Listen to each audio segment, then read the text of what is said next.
Salam sejahtera dalam kasih Kristus. Apa kabar Bapak Ibu Saudara sekalian?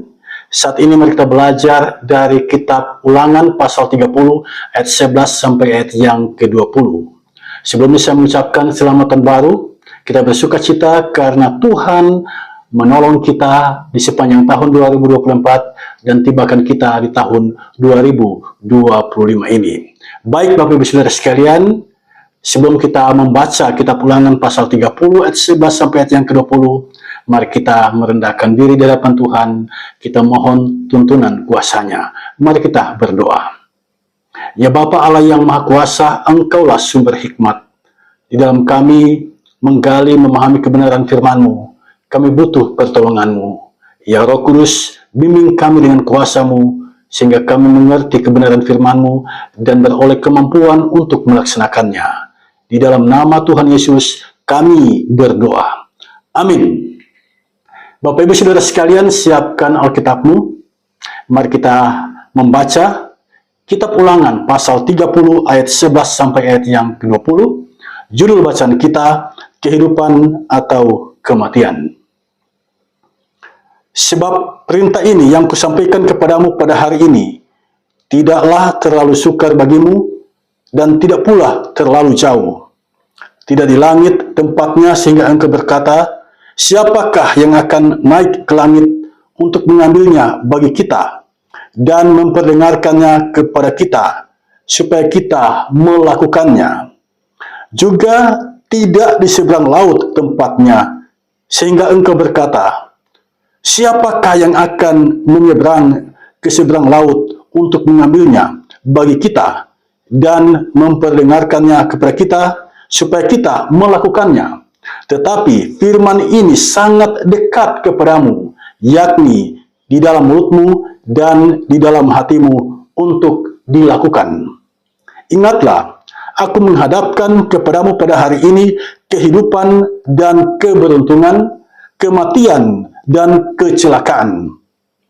Karena pada hari ini aku memerintahkan kepadamu untuk mengasihi Tuhan Allahmu dengan hidup menurut jalan yang ditunjukkannya dan berpegang pada perintah, ketetapan, dan peraturannya supaya engkau hidup dan bertambah banyak dan diberkati oleh Tuhan Allahmu di negeri kemana engkau masuk untuk mendudukinya.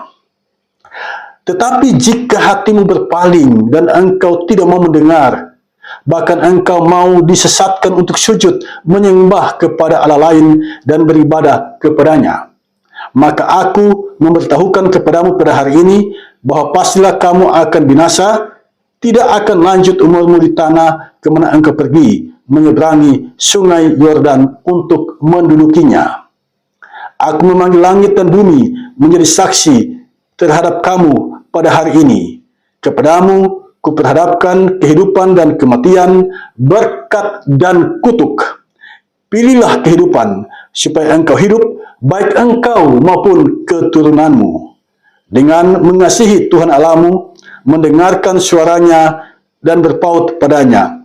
Sebab hal itu berarti hidupmu dan lanjut umurmu untuk tinggal di tanah yang dijanjikan Tuhan dengan sumpah kepada nenek moyangmu, yakni kepada Abraham, Ishak, dan Yakub untuk memberikannya kepada mereka.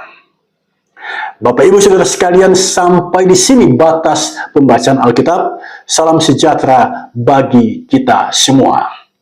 Saudara, mari kita belajar bersama dari kitab Ibrani pasal 30 ayat 11 sampai ayat yang ke-20 dalam bingkai tema, pilihlah kehidupan supaya engkau hidup, baik engkau maupun keturunanmu. Saudara sekalian, setiap hari kita diperhadapkan dengan pilihan. Setelah memilih, ada pilihan yang benar-benar kita syukuri, tetapi ada juga pilihan yang kita sesali. Saya pernah berjumpa dengan seorang bapak, dia bercerita panjang lebar. Dia menceritakan bagaimana dia berjuang dan berkorban saat berkampanye untuk seseorang. Nah, setelah bapak yang dia kampanyekan ini berhasil menduduki jabatan tertinggi dalam sebuah organisasi, apa yang terjadi? Bapak yang berkampanye ini, yang memilih pejabat ini, pada akhirnya menyesal dengan pilihannya. Saudara, saya yakin penyesalan atas sebuah pilihan tidak hanya terjadi kepada Bapak ini. Kita juga dalam menjalani kehidupan pasti pernah menyesal atas pilihan yang telah kita ambil. Karena itu, kita harus lebih mawas diri. Kita harus mempertimbangkan dengan matang sebelum kita mengambil keputusan untuk memilih. Jangan sampai terjadi kita salah pilih. Nah, ada seorang penulis yang bernama Graham Crawford. Dia adalah mantan olahragawan kriket asal Inggris.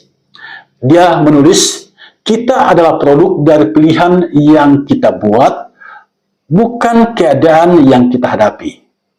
Sekali lagi, kita adalah produk dari pilihan yang kita buat, bukan keadaan yang kita hadapi. Jadi, keadaan kita sekarang itu sesungguhnya adalah produk dari pilihan kita di masa yang lampau. Itu sesungguhnya maksud dari apa yang dikatakan oleh Graham ini. Dari sini kita paham betapa pentingnya membuat pilihan yang benar dan tepat. Nah, mari kita belajar dari kitab Ulangan pasal 30 ayat 11 sampai ayat yang ke-20. Kitab ini sesungguhnya berisi pidato dari Musa, seorang pemimpin yang sangat terkenal di kalangan orang Israel. Musa berpidato atau memberikan nasihat terakhir kepada umat Israel di saat mereka hendak memasuki tanah Kanaan. Di dataran Moab, Musa menyampaikan nasihat-nasihat ini. Mengapa Musa melakukannya? Karena Tuhan memerintahkannya agar Musa mempersiapkan umat sebelum mereka memasuki tanah Kanaan.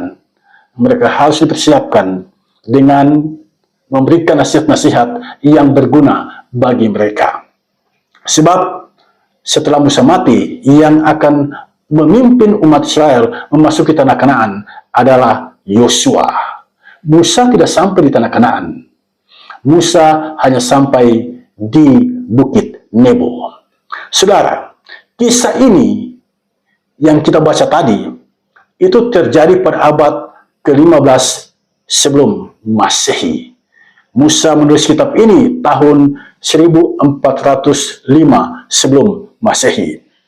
Nah, yang menarik di sini, Musa menghimbau umat Allah memilih kehidupan. Saya harap kita memperhatikan ini dengan baik. Musa menghimbau umat Allah memilih kehidupan. Dalam Ulangan pasal 30 ayat 19b, di sini Musa mengucapkan kalimat ini, pilihlah kehidupan, supaya engkau hidup, baik engkau maupun keturunanmu. Pertanyaan kita, apa yang Musa maksudkan dengan kehidupan? Ya, pilihlah kehidupan. Nah, apa yang Musa maksudkan dengan kehidupan di sini?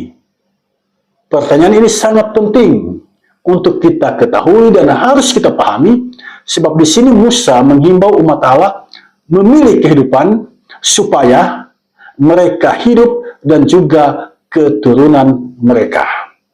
Nah, apakah kehidupan itu? Dari kamus bahasa kita, kehidupan adalah keadaan hidup atau keadaan bergerak dan bekerja sebagaimana mestinya. Itu tuh kehidupan. Nah, apakah itu yang dimaksud kehidupan di sini? Keadaan bergerak dan bekerja sebagaimana mestinya. Dan itu yang harus kita pilih. Saudara, saya mengajak kita mendalami kata ini, kata kehidupan. Di dalam Alkitab berbahasa Ibrani, saya menyebut dalam bahasa Ibrani sebab Perjanjian Lama pertama kali ditulis dalam bahasa Ibrani. Nah, dalam bahasa Ibrani, kata kehidupan itu adalah hahayim, ya, dari kata haya, artinya sesuatu yang menghidupkan atau penuh, full.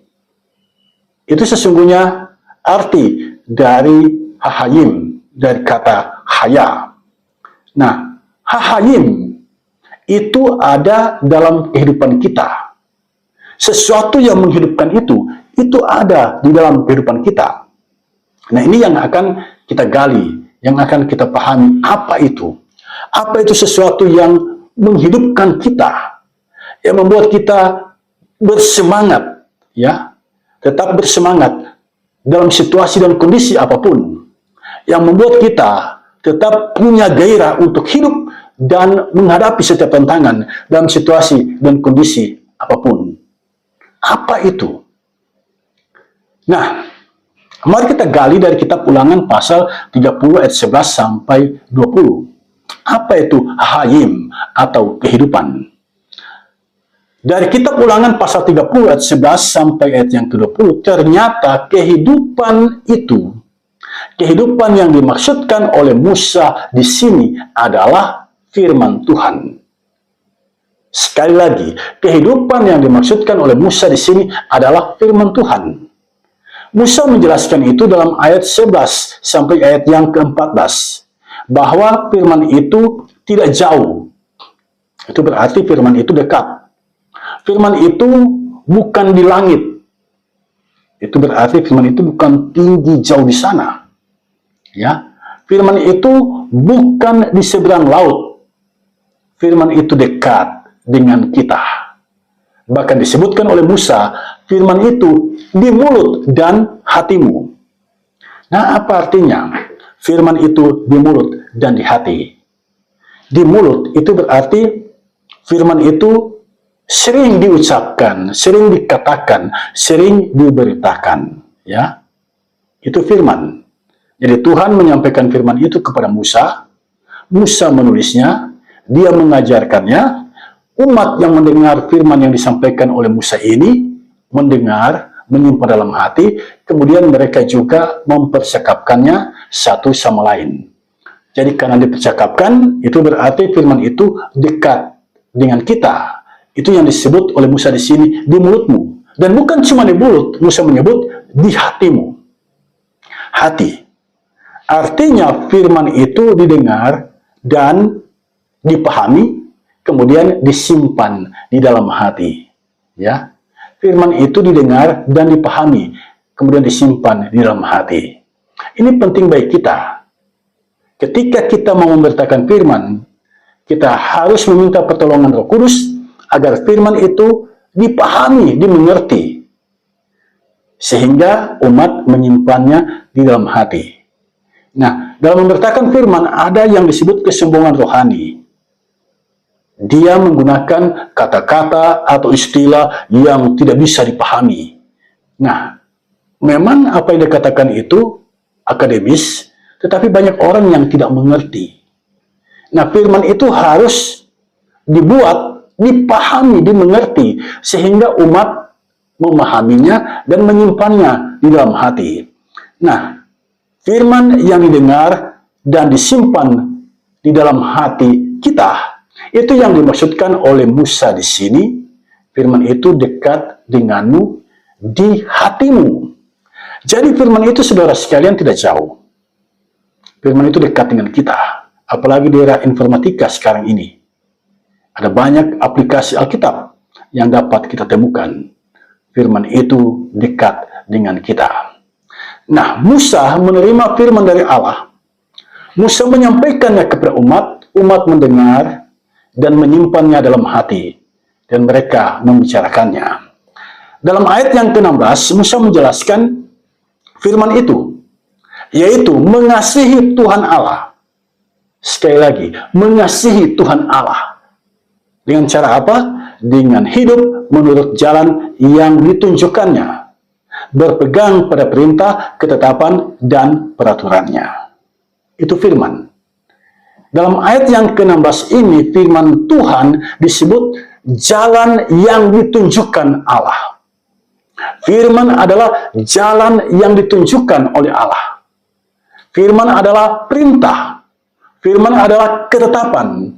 Firman adalah peraturan Tuhan Allah. Itu firman yang dibahasakan oleh Musa di sini. Jadi kita melihat di sini ada 4 hal, ya, ada 4 hal kosakata atau diksi yang digunakan oleh Musa tentang firman. Yang pertama, firman itu jalan, ya. Firman itu jalan. Jadi ibarat jalan, kita harus melaluinya. Menapak jalan di sepanjang tahun 2025 ini, kita harus menggunakan firman sebagai pedoman. Itu maksudnya, firman adalah jalan. Yang kedua, firman itu disebut di sini perintah, ya. Kalau kita membayangkan atau berimajinasi tentang seorang raja, kalau raja memberikan perintah, maka orang harus melakukannya. Kalau ada orang yang berani membantah perintah itu, orang itu akan mendapatkan hukuman. Nah, firman itu adalah perintah, jadi harus dilaksanakan. Kalau tidak dilaksanakan, maka kita akan mengalami atau menanggung hukuman dari sang pemberi perintah. Yang ketiga disebutkan di sini, firman itu ketetapan, ya, ketetapan dari Allah. Nah, karena firman adalah ketetapan dari Allah, maka kita harus memeliharanya. Kalau Allah sudah menetapkan, kita harus memeliharanya, kita harus mengikutinya. Yang keempat, firman itu peraturan, ya, peraturan dari Allah. Nah, tidak ada pilihan lain bagi kita selain mentaatinya.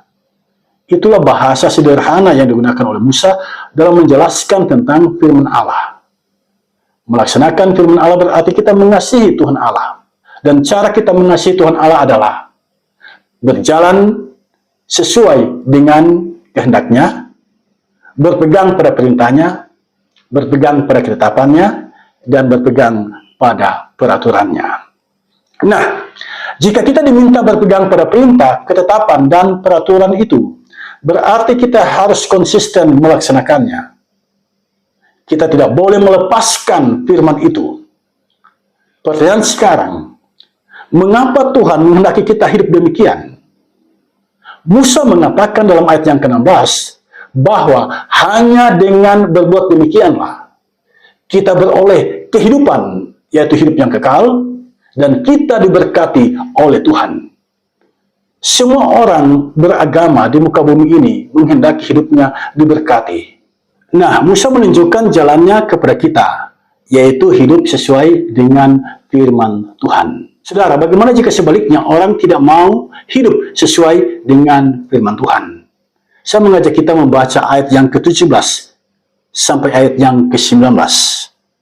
Di sini tertulis, tetapi jika hatimu berpaling dan engkau tidak mau mendengar, ya, tidak mau mendengar, bahkan engkau mau disesatkan untuk sujud menyembah kepada Allah lain dan beribadah kepadanya, maka aku memberitahukan kepadamu pada hari ini bahwa pastilah kamu akan binasa.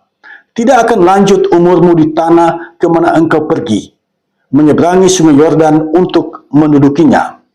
Aku memanggil langit dan bumi menjadi saksi terhadap kamu pada hari ini. Kepadamu kuperhadapkan kehidupan dan kematian, berkat dan kutuk.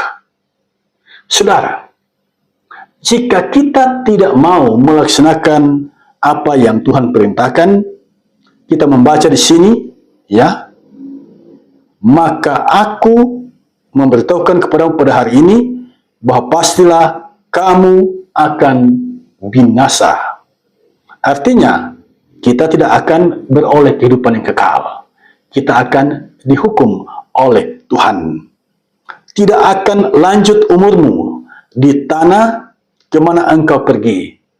Nah, saudara sekalian, ini peringatan yang keras bagi kita. Kamu binasa. Hidupmu tidak akan lanjut. Ini mengingatkan kita peristiwa di Taman Eden. Adam dan Hawa ditempatkan di Taman Eden itu, dan mereka punya kehidupan selama-lamanya. Tetapi karena mereka tidak mentaati firman Tuhan, mereka diusir dari Taman Eden dan mereka mengalami yang namanya kematian. Jadi kematian itu adalah akibat dari ketidaktaatan. Maut adalah upah dari dosa. Nah, Musa memperhadapkan umat pada pilihan. Pada ayat yang ke-19, pilihannya adalah kehidupan dan kematian, berkat dan kutuk. Hidup sesuai firman Tuhan berarti beroleh kehidupan dan beroleh berkat. Sebaliknya, tidak mau mendengar firman Tuhan, akibatnya adalah kematian dan kutuk. Yang dimaksudkan dengan kehidupan di sini adalah kehidupan yang kekal. Yang dimaksudkan dengan berkat di sini adalah kebaikan Allah. Sedangkan kematian yang dimaksudkan di sini adalah kematian kekal. Artinya mengalami penderitaan kekal di neraka. Sedangkan kutuk yang dimaksud di sini adalah kita kehilangan berkat dari Tuhan, kita tidak akan mengalami janji-janji Tuhan yang berlaku bagi mereka yang mentaatinya. Saudara, kita sekarang berada di awal tahun 2025. Belajar dari kitab Ulangan pasal 30 ayat 11 sampai ayat yang ke-20, kita mendapatkan sebuah bekal berharga bagi kita, di mana kita diajar oleh Tuhan untuk memahami rancangan Tuhan bagi kita. Ternyata rancangan Tuhan bagi kita adalah rancangan kebaikan. Dia tidak menghendaki kita mengalami kebinasaan. Dia tidak menghendaki kita mengalami kutuk. Tetapi dia menghendaki kita mengalami kehidupan yang kekal. Dia menghendaki kita mengalami berkat sepanjang kita hidup di muka bumi ini. Nah, rancangan Tuhan bagi kita adalah rancangan kebaikan. Manusia diciptakan sebagai makhluk ciptaan yang termulia, dan Tuhan merancang kebaikan baginya. Setiap Tuhan selesai mencipta, diakhiri dengan kalimat, lalu Allah melihat bahwa semuanya itu baik. Jadi kita, manusia, dan ciptaan lainnya itu diciptakan Tuhan baik. Rancangan Tuhan bagi kita adalah rancangan kebaikan. Dalam kitab Yeremia pasal 29 ayat yang ke-11 jelas, rancangan Tuhan bagi kita adalah rancangan damai sejahtera dan bukan rancangan kecelakaan. Jadi saudara sekalian, kalau kita mengalami kemalangan hidup, kalau kita mengalami kesusahan hidup, kalau kita mengalami penderitaan hidup, lihatlah itu sebagai ujian dari Tuhan. Sebab Tuhan tidak pernah merancang kecelakaan bagi kita. Rancangan Tuhan bagi kita adalah rancangan damai sejahtera, rancangan kebaikan. Nah, saya harap kita semua yang mendengar kebenaran firman Tuhan ini berpegang pada keyakinan ini, bahwa selama kita hidup, Tuhan beserta kita. Karena rancangannya bagi kita adalah rancangan damai sejahtera dan bukan rancangan kecelakaan. Sepahit apapun jalan hidup kita di sepanjang tahun 2025 ini, ingat dan percayalah, rancangan Tuhan bagimu adalah rancangan damai sejahtera. Kemudian, di sini kita bisa belajar tentang kehendak bebas. Ya, kehendak bebas. Tuhan di sini memperhadapkan kita pada pilihan. Nah, kalau kita mau memilih, itu berarti ini adalah kehendak bebas yang dikaruniakan Tuhan kepada kita. Tuhan bisa saja membuat kita mentaati Dia, tidak ada pilihan lain. Tetapi Tuhan tidak mau seperti itu. Sebab kehidupan yang seperti itu ibarat robot, tidak ada jiwa di dalamnya. Di sini Tuhan menunjukkan rancangannya, rancangan kebaikan. Jika kita mentaati firman Tuhan, kita akan mengalami kebaikan Allah, ya. Kita akan mengalami kehidupan yang kekal. Kita akan menerima berkat dari Tuhan. Itu Tuhan katakan kepada kita. Kemudian Tuhan memberikan pilihan kepada kita. Apakah kita mau hidup sesuai dengan firman Tuhan, ataukah kita tidak mau mendengar kebenaran firman Tuhan dan tidak mau mentaatinya. Nah, ini kehendak bebas yang Tuhan karuniakan kepada kita. Keputusan manusialah yang menentukan apakah dia mau mendengar dan mentaati firman Tuhan ataukah tidak. Keputusan manusialah yang menentukan seperti apa masa depannya. Mendengar dan taat pada firman Tuhan itu berarti hidupnya diberkati, dia bermasa depan baik. Sebaliknya tidak mendengar dan tidak taat, hidupnya tidak diberkati. Kalau kita belajar kitab Perjanjian Lama, kita bisa belajar tentang kehidupan yang taat dari pribadi Abraham. Ketika dia punya anak tunggal, anak satu-satunya, anak yang diperoleh ketika dia berusia lanjut, dan anak itu diminta oleh Tuhan sebagai korban bakaran, Abraham mentaatinya.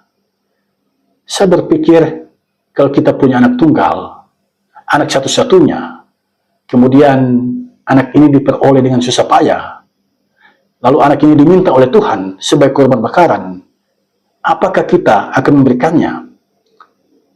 Besar kemungkinan kita akan menolaknya. Karena ini anak kesayangan, anak satu-satunya, anak yang diperoleh di usia lanjut. Kalau diminta sebagai korban bakaran berarti anak ini akan mati. Nah, apakah kita tega? Apakah kita ikhlas melihat anak kita mengalami kematian? Abraham mempercayai Tuhan dan dia membawa anaknya Ishak untuk dipersembahkan kepada Tuhan. Dan karena ketaatannya itu, Tuhan memulihkan keadaan Abraham, Tuhan memberkati Abraham, dan pada akhirnya Abraham menjadi bapa semua orang percaya. Sedangkan Adam dan Hawa tidak demikian. Adam dan Hawa memilih tidak mentaati perintah Tuhan. Akibatnya mereka diusir dari Taman Eden. Dari sini jelas bagi kita, masa depan itu sesungguhnya ditentukan oleh kehendak bebas kita. Apakah mau memilih ikut firman Tuhan ataukah memilih tidak mentaati firman Tuhan. Nah, setiap hari kita diperhadapkan pada pilihan. Jangan salah pilih. Agar tidak salah pilih, berpeganglah pada firman Tuhan. Saudara, dari ulasan kebenaran firman Tuhan ini, kita bisa belajar bahwa apa yang disampaikan oleh Musa ini adalah pesan terakhir. Pesan terakhir sebelum dia meninggal dunia, karena batas hidupnya sudah ditentukan oleh Allah. Perjalanannya hanya sampai di Bukit Nebo. Dan dia diminta untuk memberikan pesan terakhir kepada umat Allah, mempersiapkan mereka memasuki tanah Kanaan. Pesan terakhir dari orang yang tidak lama lagi akan meninggal dunia merupakan pesan yang sangat berharga dan bermanfaat. Pesan Musa sangat penting bagi kita dalam menjalani kehidupan di sepanjang tahun 2025 ini. Dari apa yang Musa sampaikan, saya mencatat beberapa hal penting untuk kita perhatikan. Yang pertama, jangan salah pilih. Pilihan yang tepat adalah pilihan yang berdasarkan pada firman Tuhan, yang berpijak pada firman Tuhan. Kalau engkau mengambil keputusan untuk memilih, dan pilihanmu itu berdasarkan firman Tuhan, engkau pasti tidak salah pilih. Yang kedua, firman itu dekat dengan kita. Firman itu tidak jauh. Pada zaman dahulu Musa menuliskannya dan mengajarkannya. Di zaman sekarang ada aplikasi Alkitab. Kapan saja kita bisa membaca kebenaran firman Tuhan. Yang menjadi pertanyaan bagi kita sekarang adalah, apakah kita masih punya spirit untuk belajar, mendalami kebenaran firman Tuhan? Yang ketiga, ingatlah hukum sebab akibat. Setiap pilihan pasti ada akibatnya. Pilihlah yang terbaik. Dan pilihan yang terbaik hanya satu. Pilihan yang didasarkan pada kebenaran firman Tuhan. Selamat menjalani kehidupan di sepanjang tahun 2025 ini dalam ketaatan pada firman Tuhan. Tuhan Yesus memberkatimu. Amin.